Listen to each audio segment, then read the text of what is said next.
क्या कोई पुरानी बात, कोई ताना, कोई कमेंट सालों बाद भी याद करके वही दर्द फ़ील होता है? मेरी एक वीडियो पर मुझसे किसी ने पूछा कि लेट गो कैसे करें? वो बातें जो हमें हर्ट करती हैं, उन्हें कैसे जाने दें? क्योंकि वो बातें, वो थॉट्स, वो दर्द बार-बार महसूस होता है और लेट गो करना बहुत मुश्किल लगता है। तो मैं आपको 2 तरीके बताना चाहती हूँ कि उन बातों को कैसे जाने दें, जो आपको आज भी परेशान कर रही है। नंबर 1, लेट गो करने का मतलब उन बातों को भूलना नहीं है। लेट गो करने का मतलब है कि उन बातों को याद करके भी हमारे अंदर की जो शांति है वो भंग ना हो।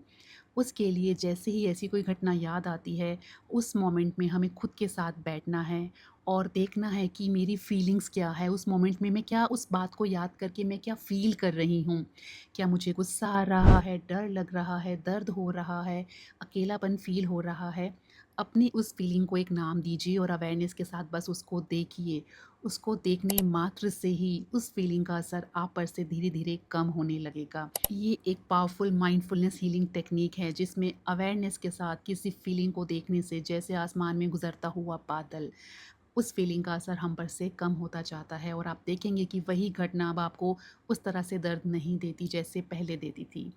नंबर 2, जब किसी की बात हमें हर्ट करती है, तो ये समझना ज़रूरी है कि दूसरों के वर्ड्स हमारी आइडेंटिटी नहीं बनाते, लेकिन हम दूसरों के शब्द को पकड़कर उसे अपनी सच्चाई मान लेते हैं।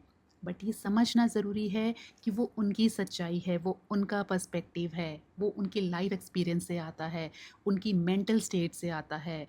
और 2 लोगों का पर्सपेक्टिव एक ही बात को लेकर अलग हो सकता है और दोनों ही अपनी-अपनी जगह सही हो सकते हैं। इस अंडरस्टैंडिंग के साथ जब देखेंगे तो उनकी कही हुई बात हमें कम हर्ट करेगी और लेट गो करना भी आसान होगा। तो लेट गो करने का मतलब है कि खुद को उस दर्द से आज़ाद करना और उस बात को याद करके अपनी शांति को भंग ना होने देना।